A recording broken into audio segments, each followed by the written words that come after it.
welcome to my workshop. I'm going to teach you how to build decentralized serverless applications with the graph. My name is Örjan Øyestad. I'm working as an ecosystem manager for the Graph Foundation. If you have any questions after this workshop, feel free to come to our booth or go to thegraph.com/discord. We have a Discord channel that is dedicated to helping hackers, helping developers. So if you have any questions and we are not at the booth, if it's in the middle of the night, you can come there and we'll help you out. So first of all, I want to talk a little bit about why we need index data, because the blockchain is open, it's all public data, but it is optimized for writing data and not for reading it. You can look at it as a big public library where every day there's a new truckload of books coming in and they're just getting added to the end of the shelves every day, and there's no ordering or sorting.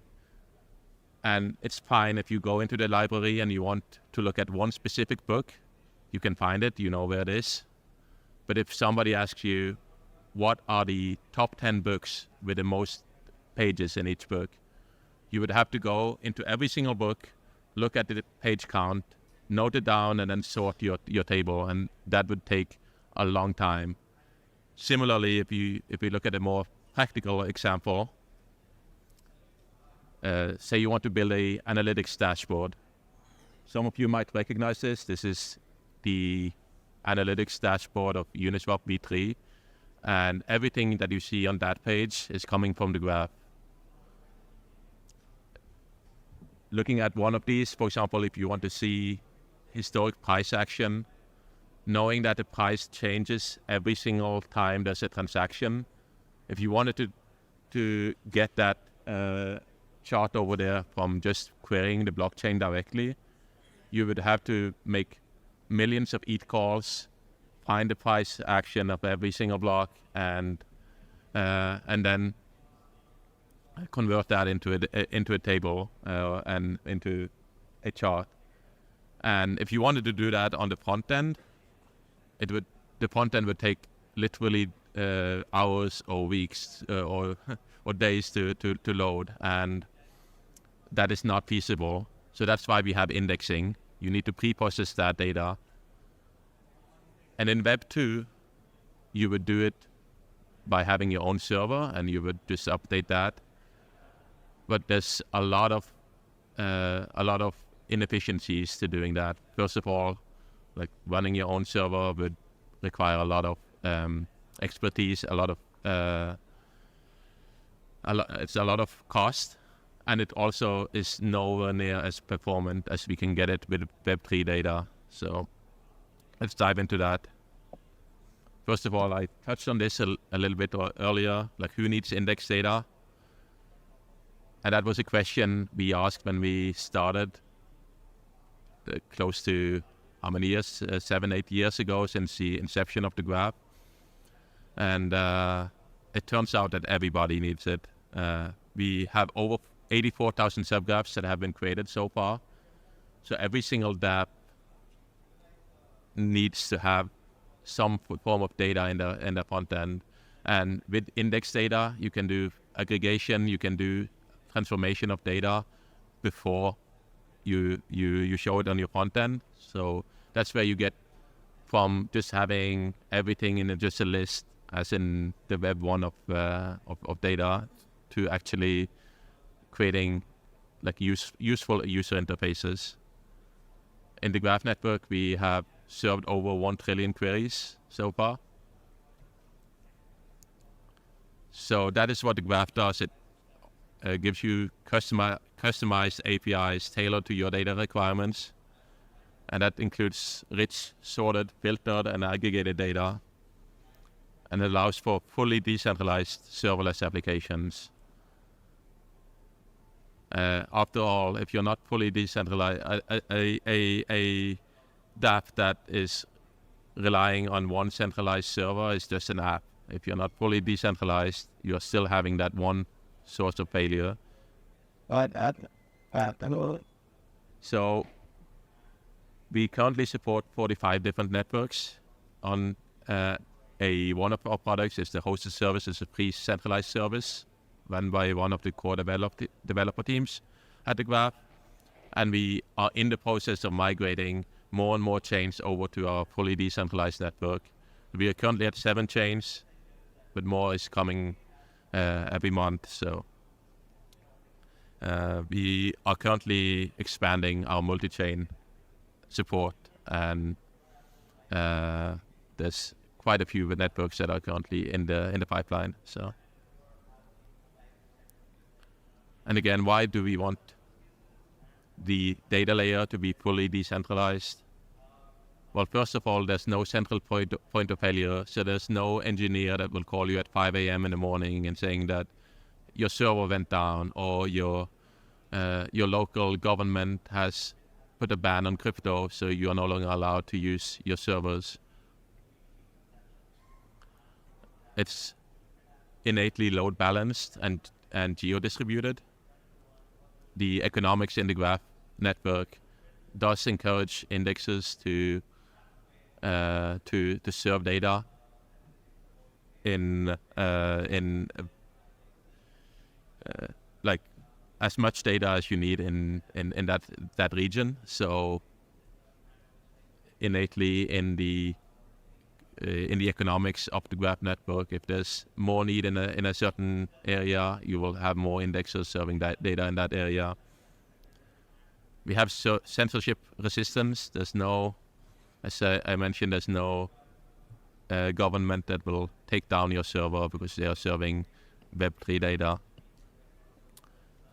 And most of all, and that is what most developers will focus on, is that with 300 indexers competing to deliver fresh and cheap data with low latency and high reliability, we know that the best performance you'll get by using a decentralized service or using the Graph. So I'm going to give a quick primer of what a subgraph is. So a subgraph is one of our data technologies that we are using at the Graph and that we have prizes for during this hackathon. And the subgraph consists of 3 parts that you'll be working on if you want to apply for any of our bounties for subgraph development. And that is the subgraph manifest. That's where you define what data you need from on-chain. So usually you would listen to events in smart contracts. So in the subgraph manifest, you will list the various contracts. We support also any proxy implementations or a factory style implementations that will automatically be indexing any implementation, contract implementation that the proxy is pointing to, or any of the contracts generated by the factory contract. So here you define the network, the contracts, start block that you want to start indexing from, and any events, calls. You can use also, you can have cron jobs running every X blocks. So all of that will be defined in the subgraph manifest.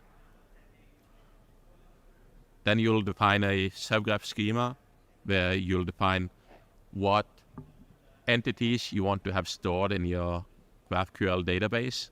So that's where you define, say you have a DeFi application, you might want to define like users and trades and various entities, and you can connect these entities. That is all done in the schema. So that would be the data structure, entities, relation between the entities. If you are going to build your own subgraph, I highly recommend that you spend some time on creating an intuitive schema that will save you a lot of time down the line. And then the meat of the code is in the subgraph mappings. That's where you take the data that you get from the events and the calls, and you map it over to entities in your schema. And it's in the mappings that you also do all the transformation of data or aggregation of data. So say you want to create a time series data, or you want to create any like counts, any other like aggregation of data, you would do that in the mappings. And if this sounds a little bit complicated, it's not that much to work that you need to work with. It's only these 3 files, and most of the things are happening in the schema and in the mappings. But you can also have the CLI create a scaffold code for you, and that allows you to create a subgraph and deploy it in less than 5 minutes.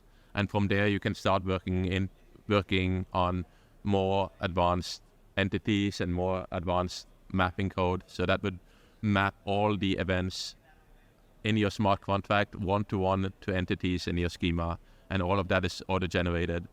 Usually, I would have a demo here, just showing how you can do it in 5 minutes. I wasn't sure if we were going to have an Ethernet cable and internet, so I'm jumping over that this time. But if you need any help with creating your subgraph, feel free to stop by our booth or reach out in Discord. We also have a Telegram channel for hackers. So yeah, feel free to reach out. We'll help you through it. And yeah, this is the prices for our hackathon. So we have prices for creating the best new subgraph. We also have the prices for best use of subgraph. That could be your own, or it could be an existing one. And as I mentioned, there's already 84,000 subgraphs that are open and free for anyone to use. And you can find them at thegraph.com. We also have a technology called substreams that we are excited for anyone that wants to use. It's a different approach to retrieving data from the blockchain. It uses the Firehose technology to extract all of the data in a client into flat files, and then we use this Firehose uses Substream technology to extract data in a parallelizable way, and that allows for extremely fast extraction of data, which gives us a lot more use cases, or a lot of new use cases that subgraphs don't have. And if you want to take a look at that, we have a cheat sheet for substreams. We have information about the substream also in our booth, so please stop by, and we'll give you a primer on that as well. I also wanted to touch a little bit on how you can get more involved in the graph ecosystem and how the graph ecosystem looks. We currently have 6 core dev teams at the graph. So we have the Edgenode, who was the original founders of the graph network, and who are currently like building the core protocol and new tools and applications.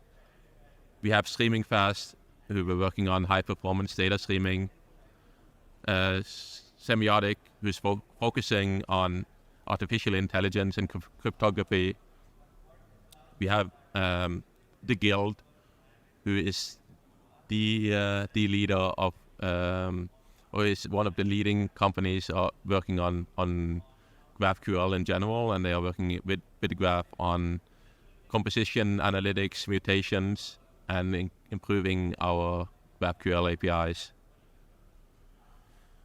We have GraphOps, who working on protocol economics and the index experience. And we have Mesari, who develop standards and innovate on subgraphs. So they create, if you go to subgraphs.mesari.org, you will find a lot of standardized subgraphs across multiple like lending protocols, DeFi protocols. It's with the standardization, it allows you to analyze the data. So if there's any data analysts or data scientists here in the room, you will find a gold mine at their web page. They have standardized subgraphs for all the common DeFi platforms. So that will allow you to create some analytics cross platforms. And then we also have DAOs and communities in the graph. We'd be happy to also, if you want to get more involved, we have DAOs that are working on the advocate side, on grants, on communities. We have a builder DAO that is working on creating tooling, documentation, creating new subgraphs and substreams.